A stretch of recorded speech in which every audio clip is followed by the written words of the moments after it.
The first rays of dawn crept over the horizon as Captain Marcus Reynolds studied the holographic display, his weathered hands clasped behind his back. The massive alien vessel hung in orbit like a predatory whale, its obsidian black hull absorbing light, rendering it almost invisible against the star-speckled backdrop of space. Mission Control buzzed with attention that defied decades of military training. Young technicians typed furiously, their fingers dancing across quantum-responsive interfaces, while veteran analysts traded worried glances. Reynolds knew this moment would define humanity's future. First contact was no longer a theoretical scenario, but a terrifying reality. "Transmission incoming," announced Sarah Miller, the lead communications specialist. Her voice was steady, but a slight tremor betrayed her inner anxiety. The main screen flickered to life. The alien diplomat materialized, a creature that seemed assembled from razor-sharp angles and iridescent scales. Vexnera, as the translation matrix identified the being, looked less like a diplomat and more like a living weapon. Multiple eyes, some crystalline, others deep obsidian, swept across the room with calculated disdain. Inhabitants of Earth, the translation software rendered the aliens' complex language into crisp English. "Your civilization has been evaluated. You will comply with Galactic Directive 9 Gamma or face immediate pacification." Reynolds studied the creature's body language. Despite the diplomatic veneer, there was an underlying current of absolute certainty. The alien believed resistance was futile. A series of holographic projections materialized, displaying Earth's major cities. Overlay graphics showed precise targeting matrices, weapon signatures that could obliterate entire metropolitan areas in seconds. It was less a negotiation and more a clinical demonstration of overwhelming force. "Your technological development is primitive," Vexnera continued. "Your planetary defense systems are inconsequential. The Zarketh Collective has assimilated or eliminated 247 developing civilizations. You will be the 248th. In Mission Control, a young lieutenant named David Chen muttered under his breath, "Not if we have anything to say about it." Reynolds caught the comment and allowed himself the briefest hint of a smile. Humanity had always been underestimated. From the first humans who crossed oceans in wooden ships to those who planted flags on distant celestial bodies, they had a history of defying impossible odds. The alien continued its proclamation. Galactic Directive 9 Gamma outlined a comprehensive set of regulations that would essentially reduce Earth to a protectorate status. Natural resources would be redistributed, key technological developments would be supervised, and human governance would be restructured under Zarketh oversight. "You have 6 standard planetary cycles to prepare for integration," Vexnera stated. The creature's multiple eyes seemed to look through the humans, not at them. "Resistance will result in immediate neutralization." The transmission cut abruptly, leaving an electric silence in Mission Control. Reynolds turned to his team. "Contact the United Nations Security Council and get me a secure line to the President." Sarah Miller was already ahead of him, her fingers flying across communication interfaces. Preliminary analysis of the transmission suggests their communication technology is at least 3 generations beyond our most advanced systems. "Maybe technologically," Reynolds responded, his voice low and determined, "but they don't know humans." Outside the windows of Mission Control, the alien vessel continued its silent vigil over Earth. Its presence was a challenge, a threat, and unknown to the Zarketh, the beginning of a conflict that would reshape galactic history. On the streets below, most humans remained unaware. Coffee shops bustled. Commuters rushed to work. Children attended schools. Life continued, oblivious to the fact that humanity's first true test was about to begin. But in that moment, in the carefully controlled environment of Mission Control, the first seeds of resistance were being planted. Humanity would not go quietly. Humanity would not submit. The game had changed, and the Zarketh had no idea what was coming. The genetic research facility nestled in the Arizona desert looked unremarkable from the outside. A low-slung building of weathered concrete and reflective windows, It blended seamlessly with the surrounding landscape.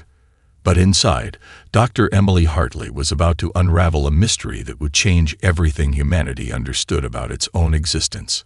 Her workstation was a controlled chaos of quantum sequencing equipment, holographic DNA models, and half-empty coffee mugs. 3 days of continuous research had left her hair wild, her eyes rimmed with exhaustion, but a fierce determination burned within her. "This doesn't make any sense," she muttered, rotating a 3-dimensional genetic model that hovered above her primary workstation. The genetic sample she was studying had come from an unusual source, a set of preserved cells from individuals who had survived extreme environmental conditions, radiation exposure, deep sea pressure, high-altitude survival. Each sample told a story of human adaptability that defied conventional scientific understanding. Dr. Michael Rodriguez, her lead research partner, leaned over her shoulder. "What are you seeing?"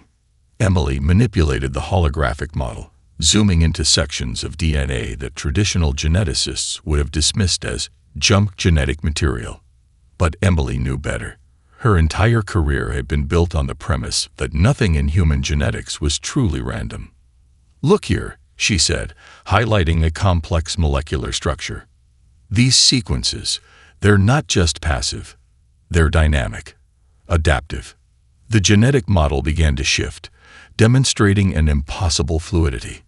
Sections of DNA rearranged themselves, creating new protein chains, adapting to simulated environmental changes in real time.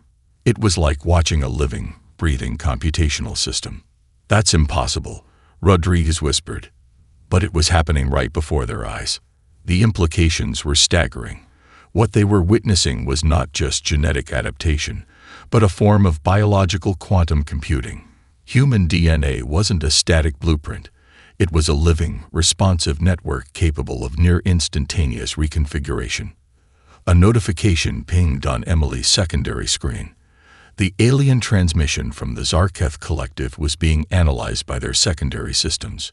She pulled up the data, her scientific curiosity momentarily overtaking the global crisis. "Michael, look at this," she said, overlaying the alien transmission's quantum signature with their genetic research. The similarities were remarkable. Both the alien communication technology and the newly discovered human genetic potential operated on principles of adaptive quantum information processing. But where the alien technology was a refined tool, human DNA was a raw, unpredictable, and potentially infinitely more powerful system. "We're not just looking at genetic adaptation," Emily said, her voice trembling with excitement. "We're looking at a living computational matrix that can rewrite itself in response to external stimuli." Rodriguez ran a quick simulation. The results were beyond anything they had ever seen. Under extreme stress, the human genetic code could potentially modify itself within hours, not generations, but hours. Protein chains would rearrange, creating new cellular structures, adaptive mechanisms that could counter previously unknown threats. Their research computer began to overheat, unable to process the complexity of the simulations. "We need to report this," Rodriguez said. But Emily hesitated. The military and political implications were enormous. This wasn't just a scientific discovery. This was a potential game-changer in humanity's fight for survival. Outside the research facility, the desert wind picked up. A dust storm was brewing, much like the metaphorical storm gathering around humanity's future. Emily knew they had discovered something profound. Humanity wasn't just a species waiting to be conquered. They were a living, evolving weapon, a biological system so complex and adaptive that it defied everything the Zarketh Collective understood about life itself. "We're not just going to survive," she whispered to herself, watching the genetic model continue its impossible dance of adaptation. "We're going to redefine what survival means." The first rays of the setting sun cast long shadows across the desert, a silent witness to a discovery that would soon change the course of human history. The United Nations emergency session looked nothing like its previous diplomatic gatherings. Gone were the polite exchanges and bureaucratic posturing. Instead, the world's leaders sat in a fortified underground complex, their faces illuminated by holographic displays showing the looming alien threat. President Catherine Martinez of the United States stood at the center of the room, her tailored suit a stark contrast to the military uniforms and scientific advisors surrounding her. "We have 48 hours," she announced, her voice cutting through the tense murmur. 48 hours to transform from a collection of nations into a single unified defense mechanism. General Robert Chen, head of the Joint Chiefs of Staff, brought up a comprehensive display of global resources. Every military asset, every research facility, every technological resource was being cataloged and prepared for a unified response. Submarines from different nations were being retrofitted with experimental quantum adaptive shielding. Research laboratories that once competed were now sharing every scrap of data. In a secure facility beneath the Rocky Mountains, Dr. Emily Hartley's genetic research team worked alongside military engineers. Her earlier discovery about human genetic adaptability was no longer just a scientific curiosity. It was humanity's potential salvation. "We're not just preparing to defend," Dr. Hartley explained to a group of international scientists and military strategists. "We're preparing to evolve." Prototype neural interface suits were being developed at breakneck speed. Each suit was a marvel of interdisciplinary engineering, combining genetic research, quantum computing, and advanced materials science. They weren't just protective gear. They were living systems designed to integrate with human biology, enhancing strength, processing speed, and adaptive capabilities. In Japan, a team of robotics experts collaborated with Canadian quantum physicists. In Brazil, biomechanical engineers worked alongside Russian cybernetic specialists. The global research effort was unprecedented, a true melting pot of human intellectual potential. Military training underwent a radical transformation. Soldiers were no longer just trained to follow orders, but to think independently, to adapt, to become living strategic systems. Psychological conditioning merged with neural interface technologies, creating warriors who were more than human, yet completely human at their core. Massive underground research facilities sprouted across continents. Some were built in remote desert locations, others deep beneath mountain ranges. Each facility was a crucible of human innovation, protected by layers of quantum adaptive camouflage technologies. "We're creating more than a defense," General Chen told President Martinez during a private briefing. "We're creating a living, breathing response system that can counter threats we haven't even imagined yet." Global communication networks were reconfigured. Satellites were armed with adaptive defense protocols. Every computer system, every communication channel was being transformed into a potential weapon. In Silicon Valley, tech companies that once competed now worked in perfect synchronization. Artificial intelligence systems were being redesigned to work in perfect harmony with human neural interfaces. The line between human intelligence and technological capability was blurring. Economic systems were being restructured. Resources were redirected with surgical precision. Countries that had economic rivalries now pooled their entire technological and financial capabilities.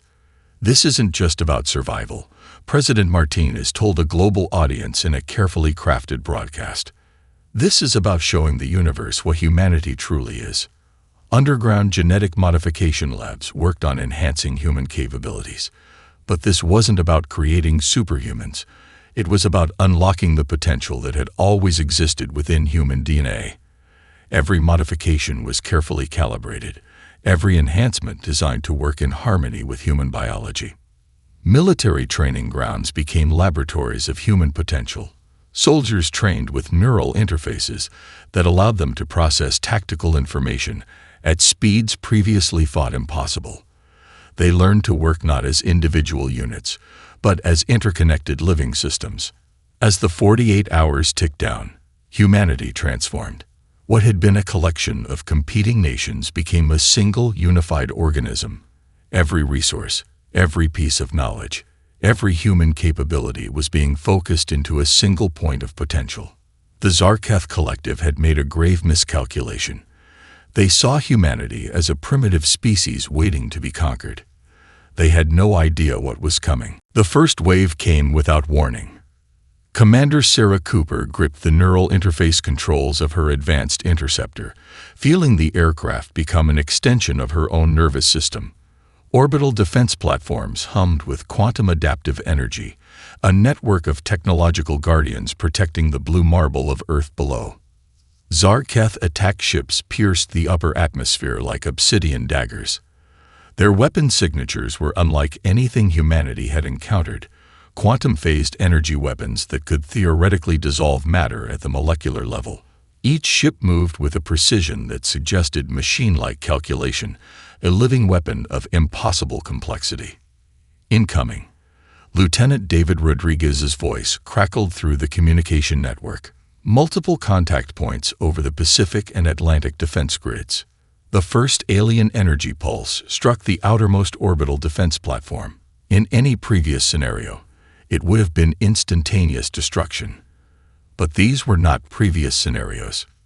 The defense platform shifted, not just electronically, but physically. Quantum adaptive materials began to reconfigure, absorbing the energy, breaking it down, and redirecting it. Where the Zarketh expected a clean strike, they found something entirely unexpected. A living, breathing defensive system that learned and adapted in microseconds. Commander Cooper's interceptor danced between alien vessels. Her neural interface allowed her to process tactical information at speeds that made the alien targeting systems look prehistoric. She wasn't just piloting a spacecraft. She was becoming the spacecraft. Pattern Delta, she commanded, her thought instantly translating into a complex maneuver that would have been impossible for a human pilot mere months ago. The interceptors moved like liquid mercury, each one connected through a quantum communication network that allowed for instantaneous tactical adjustments. Where the Zarketh expected rigid military formations, they found a fluid, adaptive system that changed tactics faster than their computers could analyze. Deep within the Earth's Defense Command Center, Dr. Emily Hartley watched the battle unfold. Her genetic research had provided the foundation for these adaptive technologies. Neural interfaces, quantum-responsive materials, adaptive combat strategies, all stemmed from understanding the fundamental flexibility of human potential. They're trying to establish a strategic beachhead, she told General Robert Chen, her fingers dancing across holographic displays. But our systems are learning faster than they can attack. Each Zarketh weapon strike was met with a response that defied their computational models. Defense platforms absorbed energy, redirected attacks, even began to generate counter-frequencies that disrupted alien weapon systems. Interceptors moved with a fluidity that suggested they were alive, thinking, adapting. Lieutenant Rodriguez's voice cut through the communication network. We're not just defending. We're teaching them a lesson. One by one, Zarketh attack ships found themselves neutralized, not through overwhelming force, but through an adaptive intelligence that was fundamentally different from their own. Where the aliens saw warfare as a mathematical equation, humans saw it as a living, breathing challenge to be met with creativity and resilience. Commander Cooper guided her interceptor through a complex series of maneuvers that would have been impossible just weeks earlier.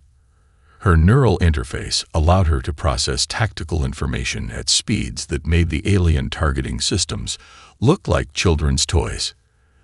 They don't understand, she muttered, executing a quantum phase shift that allowed her craft to momentarily exist in multiple spatial coordinates.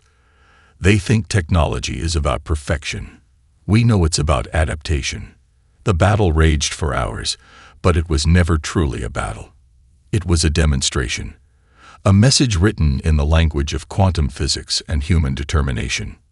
As the last Zarketh ships retreated, leaving behind a graveyard of disabled vessels, humanity had sent a clear message. We are not your prey. We are the predators. In the Defense Command Center, Dr. Hartley allowed herself a small smile. The Zarketh had come expecting a simple conquest. Instead, they had awakened something far more dangerous. They had awakened humanity's true potential. The Zarketh Research Facility was a marvel of technological precision. Suspended in deep space, it represented the pinnacle of the collective scientific achievement. a place where captured specimens were studied with clinical detachment. Their latest acquisition was a human neural interface specialist who had been captured during the initial skirmishes. Dr. Selnak, the lead xenobiological researcher, approached the containment chamber with a mixture of scientific curiosity and professional disdain. Humans were supposed to be primitive, their genetic structure a crude approximation of advanced life. Everything they were about to discover would challenge that fundamental belief. The human prisoner, Michael Rodriguez, sat quietly, his eyes betraying nothing. Despite being restrained, he seemed almost amused by the elaborate containment systems surrounding him. Begin primary genetic sequencing. Selnak commanded the facility's advanced AI system. The analysis began. Quantum-level scanners penetrated Rodriguez's cellular structure, breaking down his genetic code with microscopic precision. At first, the data appeared mundane. Standard carbon-based life form, cellular structures typical of mammalian species, nothing extraordinary. But then something unexpected happened. The genetic scanner began to malfunction. Not in a catastrophic way, but in a manner that suggested the data itself was changing. Genetic sequences rearranged themselves. Dormant gene clusters activated and deactivated with impossible speed. Recalibrate, Selnak demanded. The AI did so. The result was the same. Rodriguez allowed himself a small smile. Surprised, he asked in perfect Zarketh dialect. Selnak's multiple sensory organs focused intensely. Explain, the researcher demanded. Human genetics isn't a fixed system, Rodriguez explained. It's a living, adaptive computational network. We don't just survive. We evolve in real time. The genetic scan continued to produce impossible results. Where most species had static genetic codes, Rodriguez's DNA was behaving like a quantum computer. Sections of genetic material were actively restructuring themselves, creating new protein chains, adapting to the very scanning process that was attempting to analyze them. Dr. Emily Hartley's earlier research now made perfect sense. What they had discovered was not just genetic adaptation, but a fundamental reimagining of biological information processing. Selnak ran additional tests. Each scan produced more bizarre results. The human's genetic structure was responding to the scanning equipment, creating protective mechanisms, generating entirely new cellular structures in response to potential threats. This is impossible, the researcher muttered. Rodriguez chuckled. Welcome to humanity. The facility's primary research database began compiling the findings. What they discovered challenged everything the Zarketh understood about biological systems. Human DNA could generate entirely new protein sequences within minutes. Cellular structures could reconfigure themselves in response to environmental stress. Genetic information could be both the message and the messenger, constantly rewriting itself. The implications were terrifying. Humanity wasn't just a species that could adapt. They were a living, breathing computational system that could fundamentally reshape itself in real time. Selnak began to understand why their initial attack had failed so spectacularly. These weren't just soldiers or scientists. Every human was a potential evolutionary marvel. How? The researcher finally asked Rodriguez. Survival, Rodriguez responded simply. We've spent millennia fighting impossible conditions. Our bodies learned to change faster than the threats could kill us. The research facility's systems continued to process the data. Each analysis revealed new layers of complexity. Dormant genetic sequences that most species would consider junk DNA were actually complex adaptive mechanisms. Selnak realized they had made a grave miscalculation. Humanity wasn't just another species to be categorized and controlled. They were something entirely new, a living system of almost incomprehensible potential. The genetic scan continued, each moment revealing another layer of the impossible. Humanity wasn't just fighting back. They were rewriting the very rules of biological existence. and the Zarketh Collective was just beginning to understand the magnitude of their mistake. The first human strike team materialized near the outer rim of Zarketh primary space like ghosts. Silent, unexpected, impossible. Commander Catherine Rodriguez adjusted her neural interface suit, feeling the genetic modifications coursing through her body. She wasn't just a soldier anymore. She was a living weapon, her entire biological system optimized for interstellar warfare in ways the Zarketh could never comprehend. Formation Delta, she subvocalized, her thought instantly translating into a complex tactical maneuver that would have been impossible just months earlier. The strike team consisted of 12 enhanced humans, each one a culmination of humanity's most advanced genetic and technological research. Their spacecraft moved like liquid mercury, quantum adaptive systems allowing them to exist simultaneously in multiple potential locations. Where traditional warfare relied on predictable trajectories, these ships danced between potential realities. Their first target was a massive Zarketh forward research station, a technological fortress that had subjugated dozens of developing civilizations. Intelligence suggested it was a critical hub of their military and scientific operations. Dr. Emily Hartley's voice came through their neural interfaces. Adaptive protocols are online. Your genetic modifications will continue to optimize in real time based on environmental conditions. The station's defense systems activated. Quantum-phased energy weapons that could theoretically dissolve matter at the molecular level erupted from multiple points. In any previous conflict, it would have been instant annihilation. But this was not any previous conflict. The human ships didn't just dodge. They adapted. Quantum-responsive hull materials absorbed and redirected energy, transforming weapon strikes into additional propulsion. Each attack made the human vessels stronger, more complex, more dangerous. They're learning, Lieutenant David Chen observed, his neural interface processing tactical information at speeds that made the station's targeting systems look primitive. The station's AI attempted to predict human movement patterns, but human unpredictability was their greatest weapon. Where an alien system expected mathematical precision, the strike team introduced chaos. Beautiful, complex, living chaos. 3 ships appeared to break formation, but they weren't breaking. They were transforming. Molecular reconfiguration allowed them to slip through quantum phase barriers that should have been impenetrable. They weren't just attacking. They were rewriting the fundamental rules of spatial warfare. Primary systems targeted. Rodriguez commanded. The attack was surgical. Not a display of brute force, but a demonstration of adaptive intelligence. Each strike was a message. We are not what you expected. We are something entirely new. Research databases were their primary target. Centuries of Zarketh scientific and military data began to download, then transform. Human adaptive algorithms invaded their systems, turning the collective's own information against them. The station's defensive AI began to fracture. It had been designed to counter known threat patterns. But humans operated on a principle of constant evolution that defied traditional computational models. Structural integrity failing, Chen reported. But it was more than a simple attack. It was a complete systemic deconstruction. Zarketh communication networks began to collapse, not through overwhelming force, but through an intelligent virus that adapted faster than their systems could respond.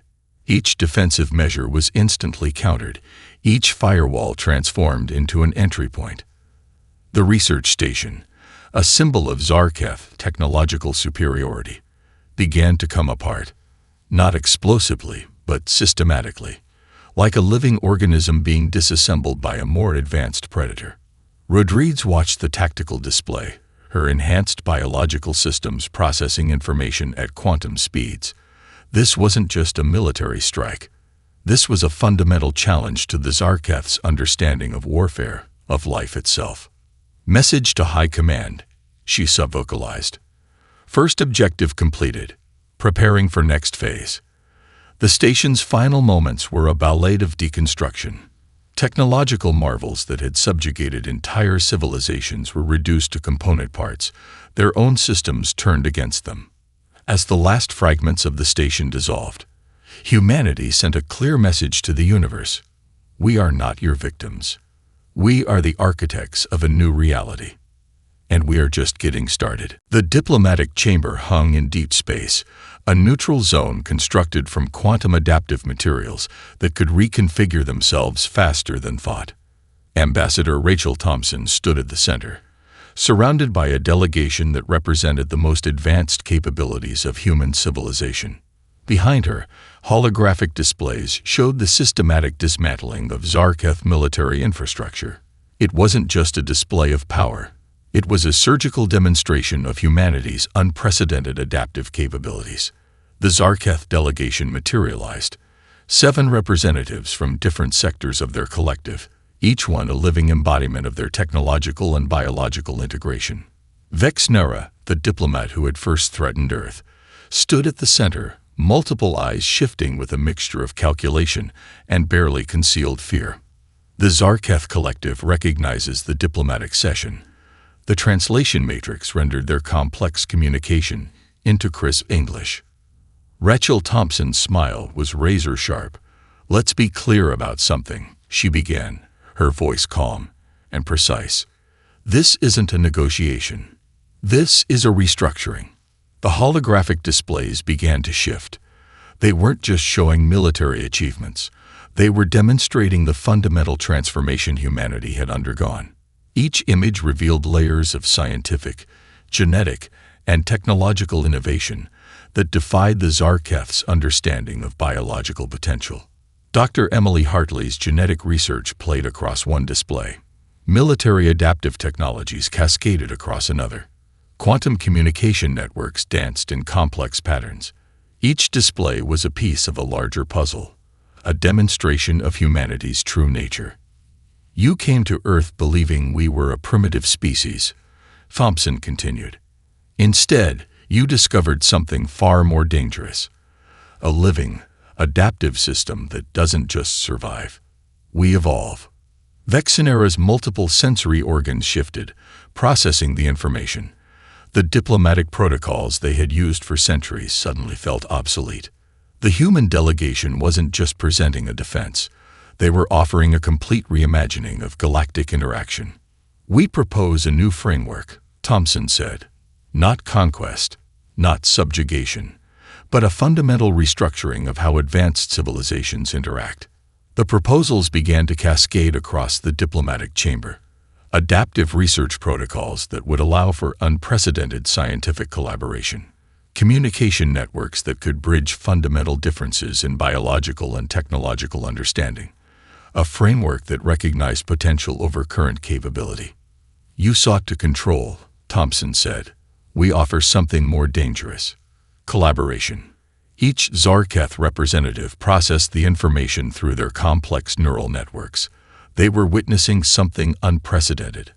A species that didn't seek revenge, but transformation. The military achievements were just the beginning. Humanity was proposing a complete reimagining of galactic potential, research facilities that could adapt in real time, communication networks that could bridge fundamental biological differences, a collaborative framework that recognized evolution as a fundamental principle of existence. "We don't want your territory," Thompson explained. "We want to understand, to grow, to evolve." The diplomatic chamber itself seemed to pulse with potential. Quantum adaptive materials shifted and changed, a physical manifestation of the philosophical transformation being proposed. Dr. Michael Rodriguez stepped forward, presenting intricate research models that demonstrated human genetic potential. "Your mistake," he said, "was believing that evolution stops. For us, it's a continuous process." Vexnera and the other Zarketh representatives processed the information. They were being offered not just peace, but a complete philosophical transformation. The holographic displays continued their dance. Military achievements, scientific innovations, genetic potential. Each image a testament to humanity's fundamental nature, not as a conquered species, but as a living, adaptive system of almost incomprehensible potential. You have two choices, Thompson concluded: collaborate or be left behind. The diplomatic chamber went silent. The universe held its breath. Humanity had just rewritten the rules of galactic interaction, and they were just getting started. 5 years after the initial confrontation, the galaxy looked entirely different. The Galactic Collaborative Hub orbited a neutral star system, its quantum adaptive structure a testament to humanity's transformative approach. What had once been a potential battlefield was now the most advanced research and diplomatic center in known space. Vexnera, now serving as a primary liaison between the Zarketh Collective and the broader galactic community, watched the daily operations with a sense of perpetual fascination. The human approach to existence was nothing short of revolutionary. Dr. Emily Hartley walked through the central research atrium, her genetic modification research having become the foundation of a new understanding of adaptive life. Around her, researchers from dozens of different species worked in harmony, each bringing their unique perspective to collaborative projects that would have been unimaginable just half a decade earlier. The latest quantum communication breakthrough, she explained to a mixed group of researchers, isn't just about technology. It's about understanding adaptation as a fundamental principle of existence. The hub was more than a diplomatic center. It was a living laboratory of potential. Every system, every research project, every interaction was designed to explore the boundaries of evolutionary capability.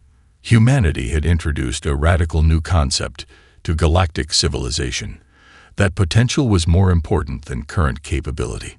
Commander Catherine Rodriguez oversaw the diplomatic security, her enhanced biological systems a subtle reminder of humanity's transformative journey. The military had become something entirely new, not a force of conquest, but a collaborative protective mechanism that worked to prevent conflicts before they could begin. "We're not defenders," she often explained to new recruits.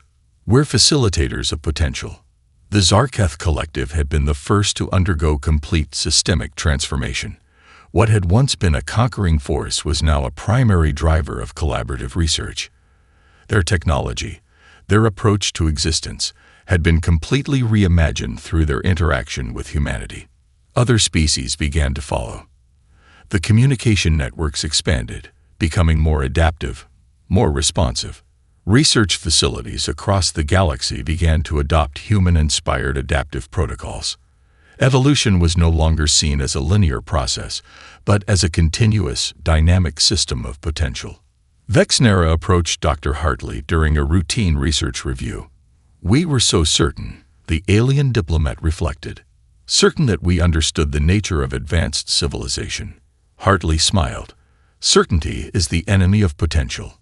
The hub's central display showed ongoing research projects, quantum communication networks that could adapt in real time, genetic modification techniques that could help species overcome environmental challenges, collaborative technologies that bridged fundamental biological differences.